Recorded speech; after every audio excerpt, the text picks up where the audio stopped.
15 days of ocean, and suddenly we're here in the spice island of Grenada. After an evening of rum and tales of our adventure, we need to fix the issues with the generator and a poorly performing freezer, and then go and do some exploring.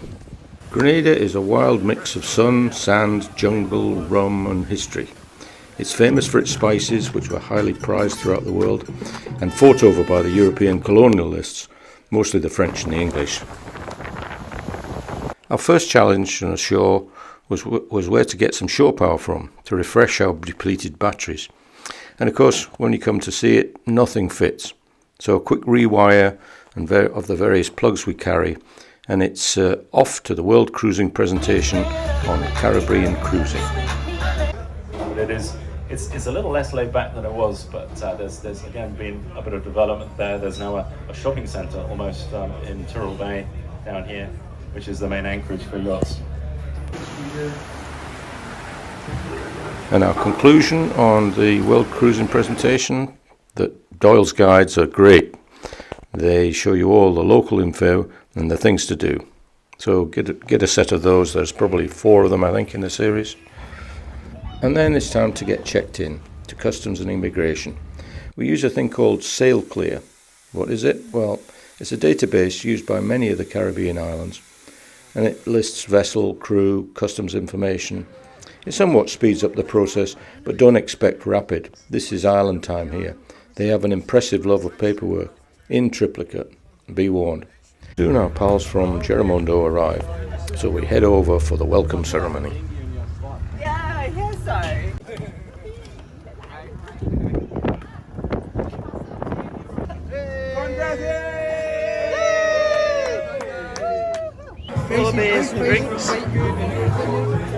We took some time out to do some investigation into the generator problems and found the culprit, a 30 microfarad condenser that had blown. What's happening this morning then? Not a lot. We're waiting for the generator, man. Yeah. So we're having breakfast with the boys. They're going off to got their own accommodation here. Off to the dig. Jumping ship. We're off. The jumping ship. They've had enough of us. So how was the trip, guys? Good. We got here safely. We got here in one piece, and we're all still talking. So Bonus. it was quite a slow trip, wasn't it? Didn't break too much. Yeah. Yeah. Good. Wasn't enough wind really for us, I don't think. No. So some final cleaning jobs. Got to keep the crew busy, don't you know? And we say goodbye to our crew members Dale and Mick. Thanks once again. An internet search of what's happening revealed an international cricket match, West Indies versus England, a must-see. So tickets, of course, were acquired. Took a walk over to the local swindlery. No luck with finding a capacitor, but we did get a lead. Half an hour later, it's completely gone down. The lead led us on a taxi ride to several electrical parts dealers and eventually to Nicholas Joseph, who not only had the capacitor we needed, but also fixed our freezer. All too soon, it was the final night social prize giving. It's the last night party. Place is heaving.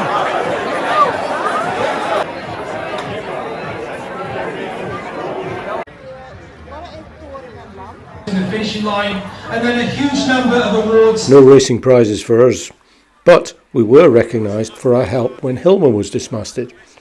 Once again, well done to all who participated. Outstanding. So we're in Patrick's, we're having lunch, and this is the sort of ambience, Caribbean music in the background that we were expecting. Lunch at 10:30. We didn't have any breakfast, but, and we're having roti. This is a roti, so it's like a parcel with chicken curry inside it.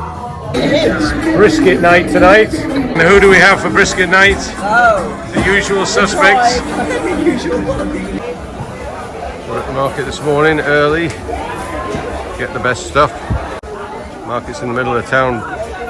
It's actually built with Venezuelan money when they had oil money.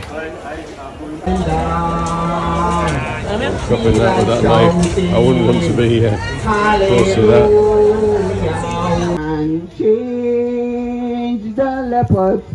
So there's a tunnel that joins both sides of the town, You can walk down there, it looks a bit dangerous. Apparently it was something to do with the church that was here. Paul's going through the tunnel. Well, we all are. 1994. 7 foot height. Some of the colonial architecture here, but it's old stuff. So we're at the other side of the tunnel, and this is the Port Louis Harbour. I guess it's the commercial centre. There's fishermen here. We ambled back to the marina. It was very hot, so we visited a local hostelry, otherwise known as a rum shack. This is for football and athletics, apparently. They've got floodlights as well. Looks a bit soggy and damp. This is the shack. We're having a beer as usual. This is Jab. Like a Viking. It's part of the carnival. What is this for the spirits? The sun. What are we doing tonight? We're out with the Cruising Association for a meal before everybody departs Port Louis. Yeah.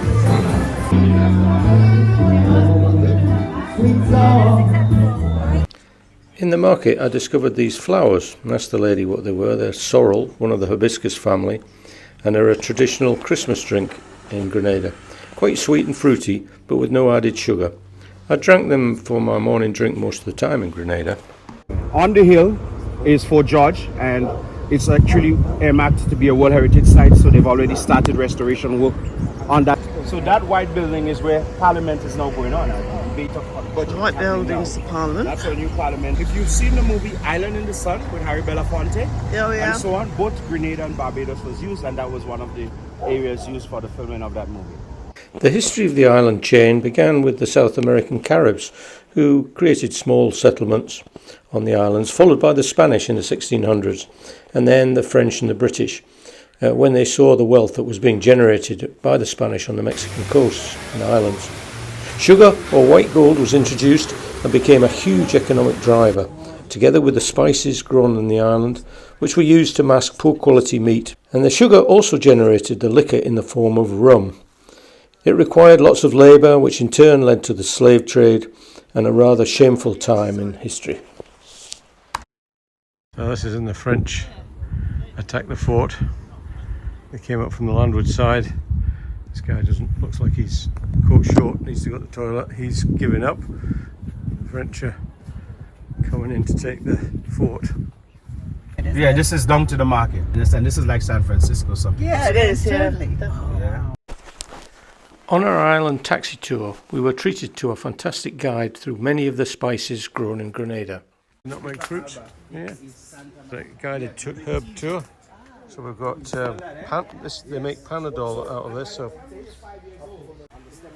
this is a clove tree. Right. It turns orange first, and then we dry it. I know what it is. You put it in apple. That's right. Apple crumble. Right. this one is So this is a natural antiseptic. This is cloves. cloves. They put a lot of cloves, so we don't get food poisoning from any meat, because whatever meat, whether it's fish, chicken, lamb, whatever it is, we put clove in the meat. This one's turmeric. It's in the root. Come back. This is lemongrass. This is clove. Oh, wow. So while the That's nutmeg cloves. is $2 US a pound, this is cloves. $8 US a pound. Cocoa, chocolate.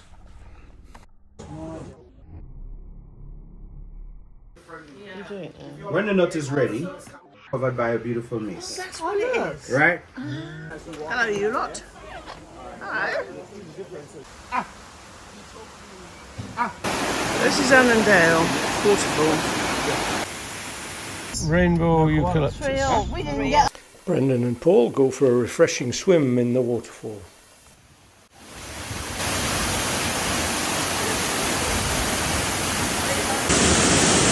You should just be able to make out the river. This is Lake Etang in the crater bowl of a volcano, filled with colourful fish. We're at the Belmont Estate. We're going to be treated to a locally grown lunch, so looking forward to it. Great view out of the back. Oh, what can you tell me off there then, eh? Wow. Some different fruit here on the island, isn't there? So we're at the rum factory, rum distillery. We've got the original process. So kilns and ovens to boil the brew. Almost everything here is done manually. The state was established in the year 1785, making it the oldest functioning water power distillery in the entire Western Hemisphere. Wow. So our main source of energy comes from the Antwine River. That's an overshot wheel. Now in Grenada we have two seasons, a dry season and a rainy season. We have a sugarcane all throughout the year. This is molasses that they add during the rainy season to bring up the sugar content. The cane goes up this slope and into the mincer. Guys, here we have freshly harvested sugarcane, all done manually again. So the workers will go out to the fields, use their machetes, chop the sugarcane sticks, load them on the tractor, brought here to be grinded.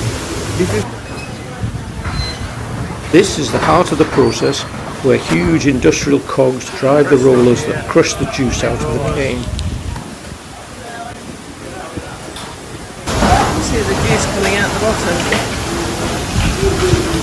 Not much health and safety here, everybody's got their hands in the machine. Some of it's getting thrown back in for a second round. This is all the juice. And that's all that burns off the top that goes straight off.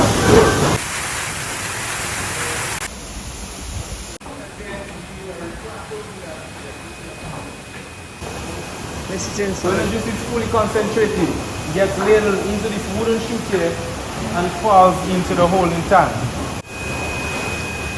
You guys start smelling the alcohol? Yeah. So this is our fermentation room.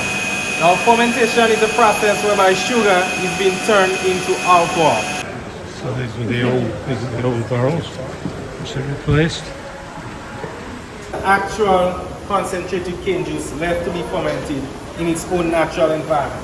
Like I said, nothing is being added to it. Just sit there for 8 days and ferments on its own. That's what the stills look like. So it's copper, I think.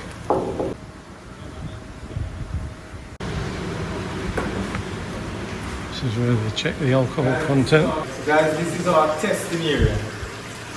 Everything looks old school, right? These are the hydrometers. This is what we use to check for the percentage. Like I said, if it's less than 75%, it gets sent back up to be really still. If it's 75 or more, it gets stored into this underground tank here, which is capable of holding 540 gallons. So as the fermented juice boils, the alcohol evaporates from it, makes its way to the top of the kettle, into the filters, back into the heat exchanger. Right, you ready? Yes, yes. Cheers.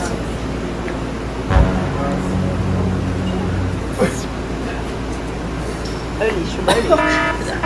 That was 69. They're going for the 75%. 75. Cheers.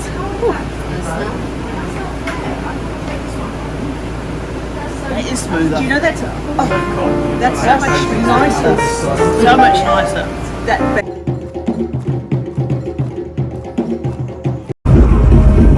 Brendan? The tradesman's entrance. So Janine and Paul coming, bringing up the rear. Of course, me behind the camera.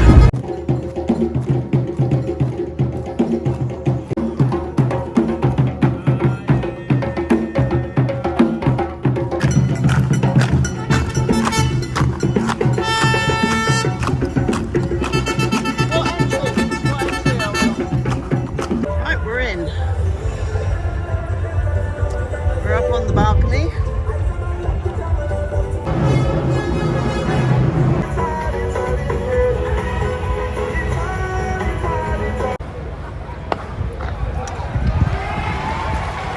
And we're underway with a signal. That's where we were going. Sandy Island.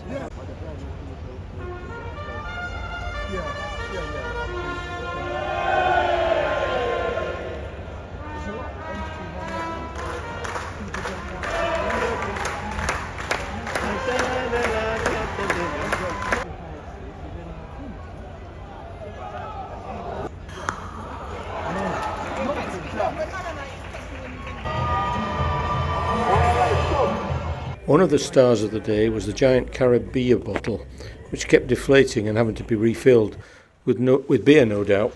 Oh, it's getting drunk by somebody.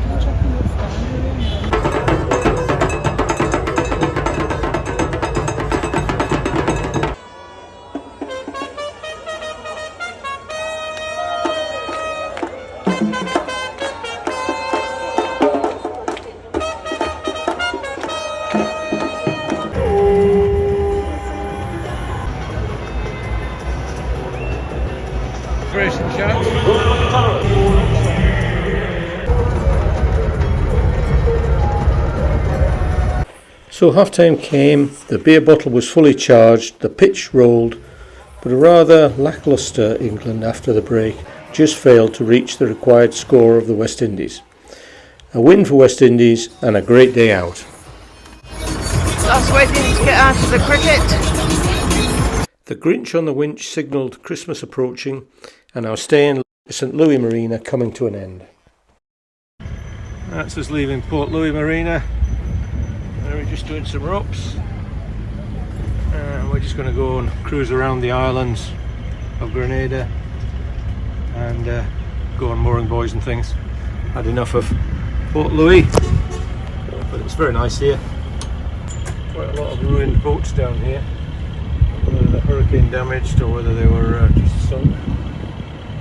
Quite a lot of cruise ships visit the island. Germondo is waiting for us. We've been diving the statues. And we're just doing a bit of snorkeling.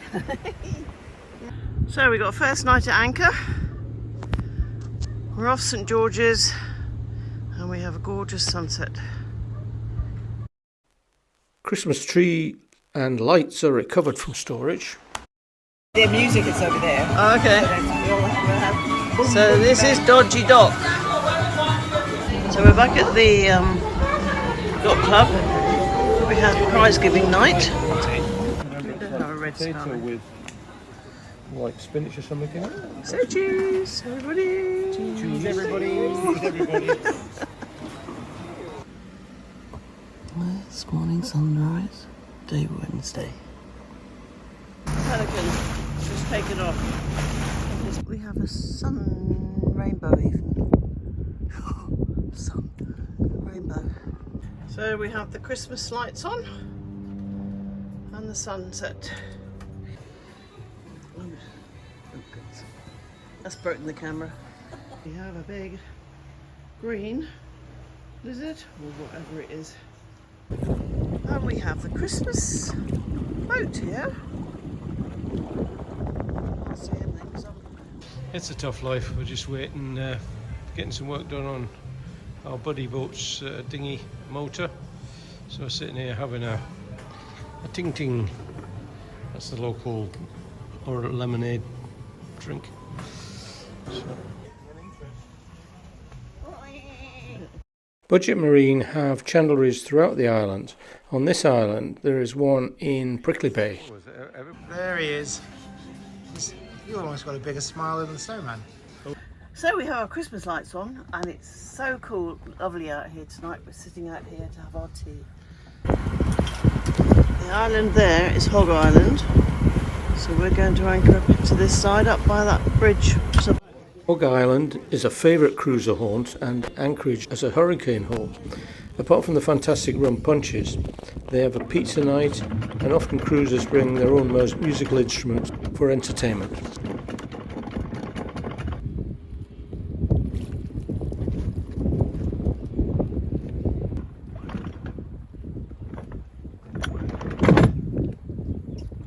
Our freezer was misbehaving on the passage over and we didn't quite know why.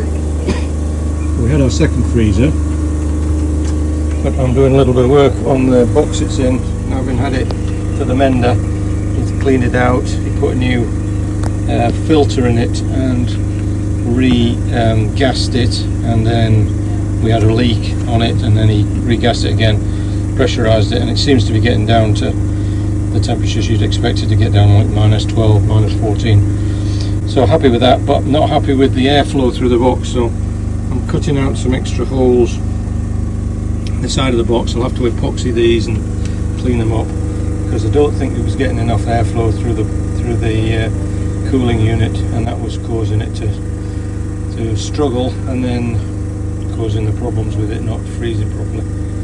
It's not, I mean, it's not it's an enclosed space in this engine access area, the technical room. So the engine bay, that's the engine in there. I can keep a lot of stuff in here, ropes, and I've got my solar chargers in the back of here. So there's no real ventilation in here other than the little window we've got up here, which you can't leave open at sea. So wanting to get a bit of airflow through here to help the freezer. That's the day's job. Mary checking out the neighbourhood. What is she looking at? Golden Le Cru. Can't read it. It's under the ropes. Yeah, it's alcohol blindness. What? I can't read it. Gone fishing! What boat's that then? The one with all the Christmas lights on it. That looks like Santa's sleigh. Yes, that'll be somebody's boat out there. Oh, I think all cruising yachts should be fitted with these. It's like daylight on the deck. No problem at all seeing where you're going. We finally settled on a Christmas lunch venue in Phase Bleu Marina. That's the Blue Lighthouse. And it turned out to be an excellent choice. There we are, the Phase Bleu. Christmas lights are on, and big cats, lots of big cats in here. And we're heading up to the taverna. Right folks, this is Christmas lunch in the sun. So we've all got turkey, ham, Brussels, mashed potato, Yam pie, stuffing, mashed potato, and sorrel champagne, and some rum in there. Rum, that's right. So, yeah. Videoing. The rest of the family is playing keyboards, guitar, drums.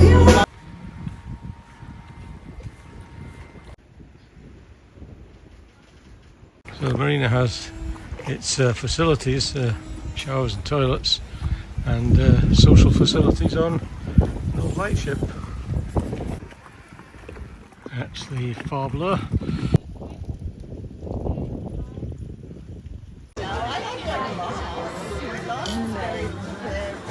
This was Boxing Day. More music, food and more cocktails.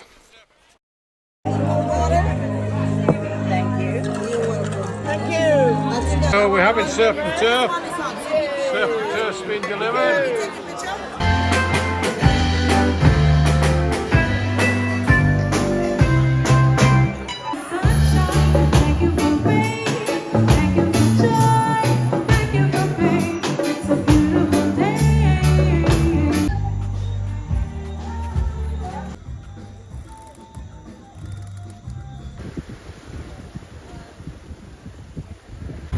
Apparently this island's called Gary Island. Into a little inlet here. Only 13 feet at the moment. Not very deep. So this is Egmont Bay, and we're surrounded by huge houses. He's coming this way. He's definitely coming this way. Oh, he's right in the sun. Devil, can't see you in the sun.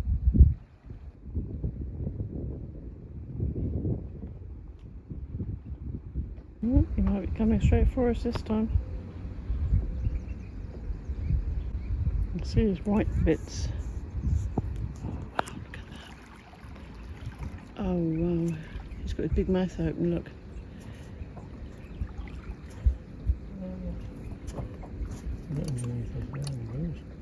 Wow.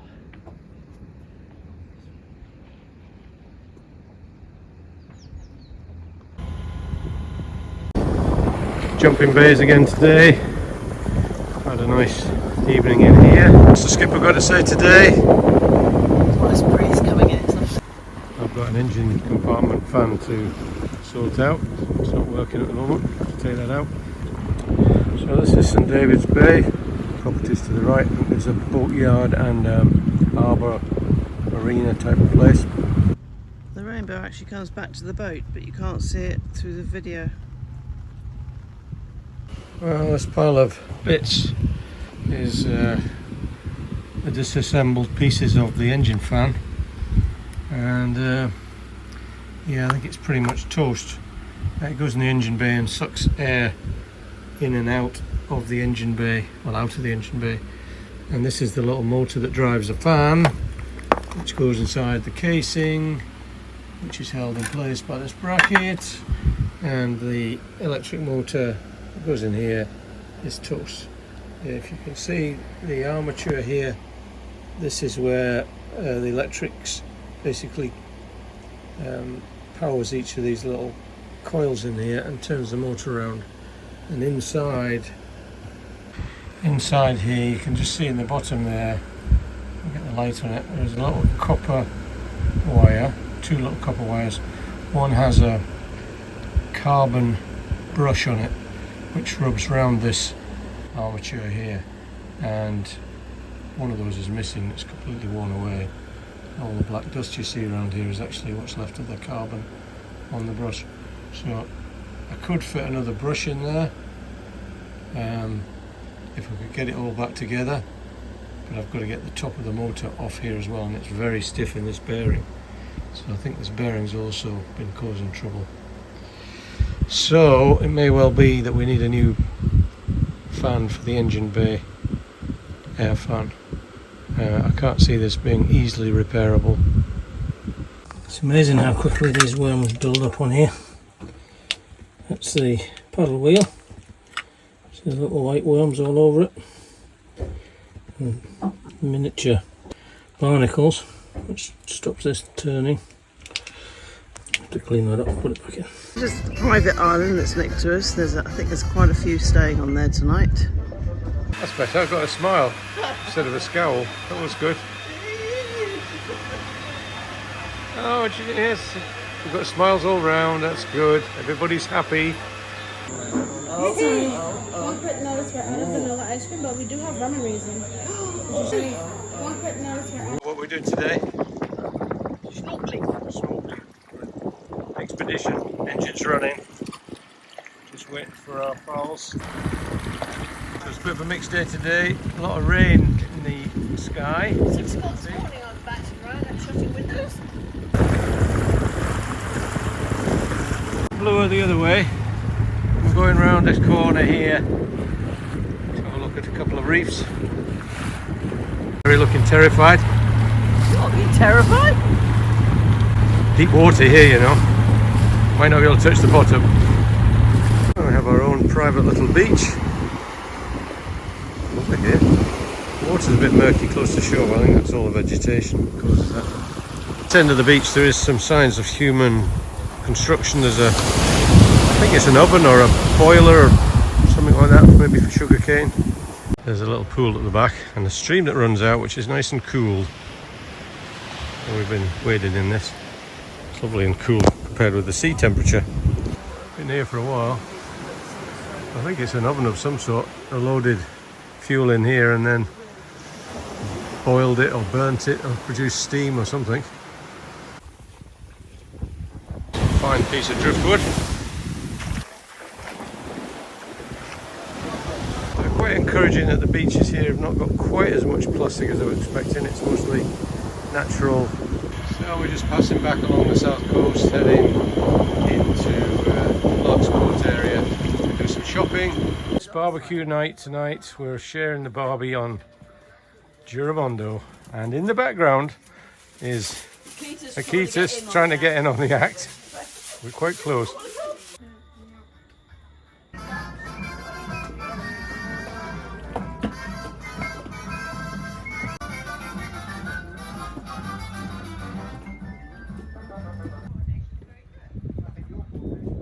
Got lamb on the barbie. It's been cooked and it's being browned, and this is our New Year's Eve bay.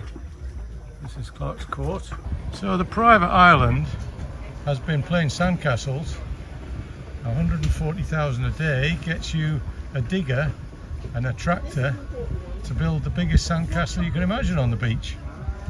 Plus they've got ski-doos and all sorts. Apparently some French people who are on the island. Well, we're in Clark's Court, one of the big marinas here. Some big boats here as well. Very popular spot. Chandler here as well. So why are you sitting hovering up this end of the cockpit? Pretty squall and it's wet. The plants are loving it, but not us. Bouncing off the sea. Giving the boat a good bath, if nothing else, which it needed. Bouncing off the sea. Our plans for the next few months are casting jelly. Generally, we intend to go as far north as we can, but no rush, staying where we like and sailing when the weather's good. Diesel and diesel. Diesel in the cans diesel. and diesel. And Nice. do we want petrol in the outboard? Other gentlemen, our credit card system is down at the moment. Uh-oh. So it's only a cash policy. Uh-oh. Yee-hee! Where are we up to today, Skipper? Well, we're going to have a look in at Ile de Ronde.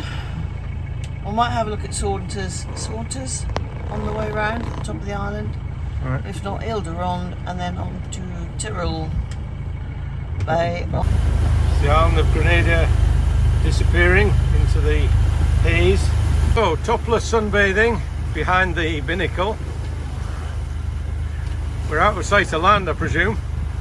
Yeah, I think we're going to have a bouncy ride up here. We're making water, we're charging batteries, we're trying to make a bit of headway because it's dead upwind. So this was the anchorage at Halifax Bay. So there's a little harbour here, but it's very green.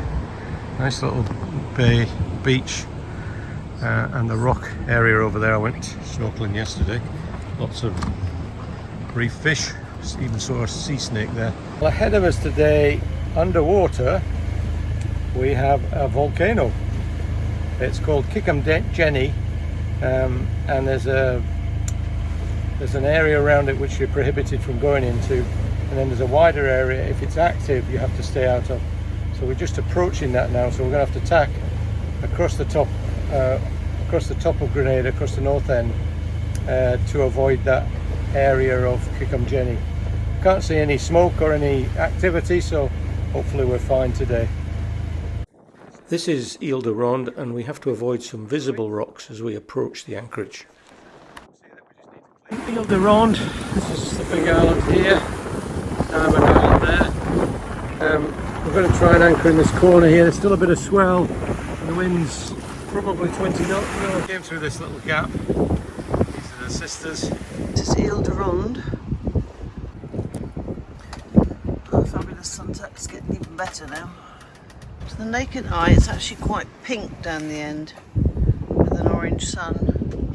But the camera's sending it all orange. This is Diamond Island ahead of us. There is a gap here between that and Ile de Ronde, and that's funneling the wind. Before arriving in the Caribbean, I had imagined that the islands were a bit larger and the gaps between them further, but no, day sails or less between most islands, and 15 to 40 miles of protection from the islands if you're on the leeward side. Well, we're bouncy today. We've got a 2 metre sea, occasionally 25 knots of wind, and yeah, quite big seas coming over. The acceleration zones on either end of the islands can be fierce, and we found that having some sail up helps to drive the boat through the waves rather than just motoring when the course is upwind. Well, we haven't had seas like this for quite a while. All wind. 21 true and 25 apparent. Perfect. I'm trying to get hold of you.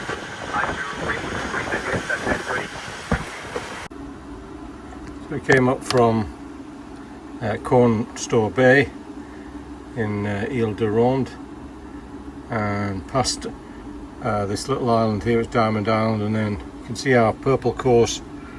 We were getting set down by the wind and the tide, and when we got into the lee of the Carriacou Islands, and we were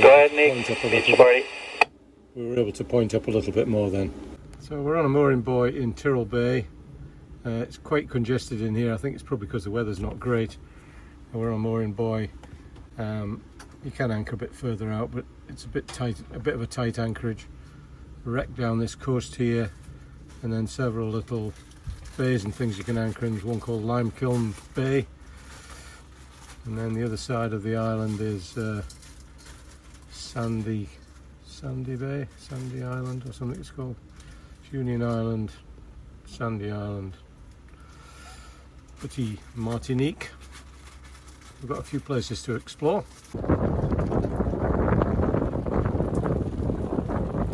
This is us in Tyrrell Bay, day after we arrived. This is Carriacou. Nice bay, well sheltered. Right in front of us is Sea Haze. Let's quarter us up again.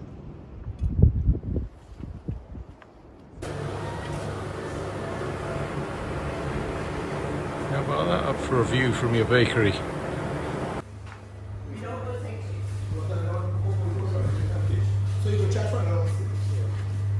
This is what passes for a roundabout in Carriacou.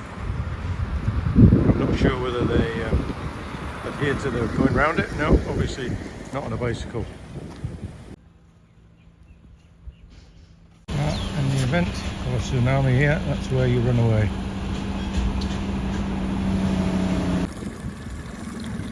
This is Tyrrell Bay fishing port, I suppose, and export terminal.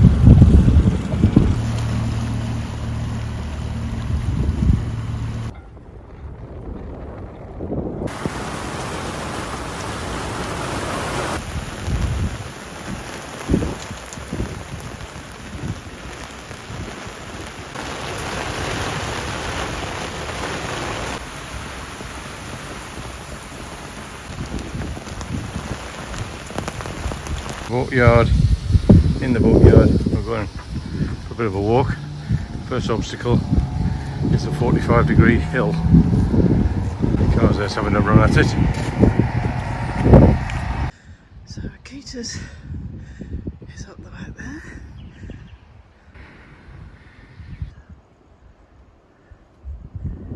This is a sort of Caribbean pasture, I guess you'd call it. There's some spiky trees, but also you don't really get cactus most meadowlands in the UK. Construction style here. Any old bit of wood or tin, nail it on, cut the end off, square it up.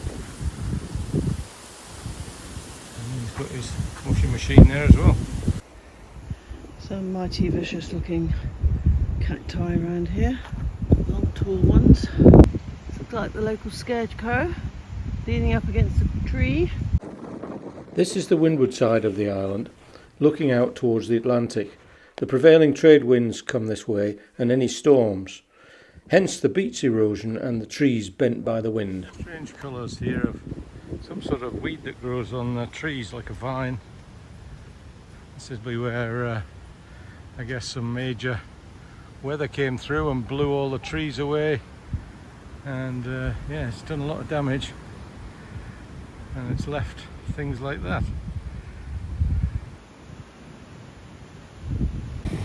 This is the other side of the peninsula, looking towards the Caribbean Sea, much calmer and protected, but not without its hazards.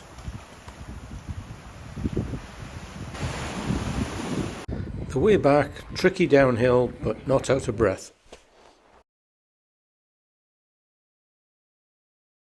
That's our boat boy. Not really a boy, he's an old gentleman that comes round with fruit. So I bought some grapefruit from him today. We've had bananas and limes, things like that.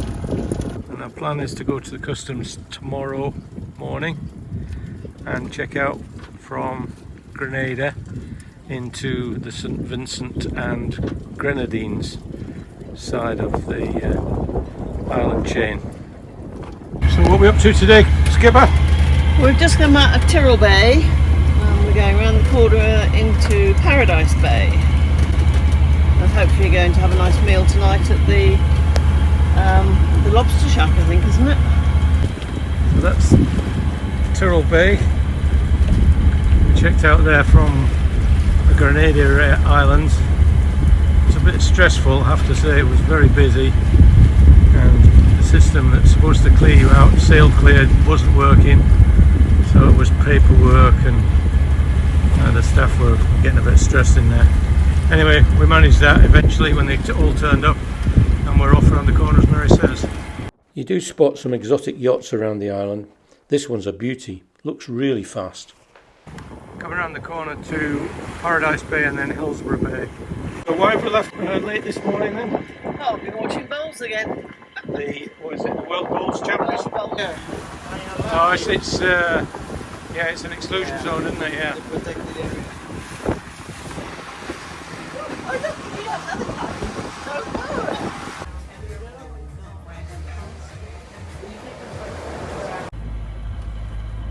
Where have we just been? Sandy Island, and we're off now around to Union Island on the starboard side, which is where? Clifton Bay. Clifton Bay, to go to customs.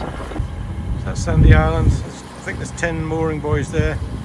It's lovely to go ashore. It's like a reef on the windward side of it, and then the sand and coral and lots of fish on the eastern side of the island. Beautiful coloured water as well. So this is Paradise Beach. We had a nice meal there last night, lovely lobster, and it's a bit swelly getting to the beach. We got wet trousers and dresses and things like that. Put it down to a fine art though. Wind conditions today, we've got close to 20 knots. We're about it, but we're not. We'll be leaving Port Nelson.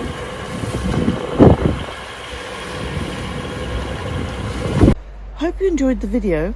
Grenada was a great introduction to the Caribbean. We spent a month on the island, and probably the southern bays were our favourite anchorages. Each had a different character and facilities, but beware, there's an awful lot of reefs around.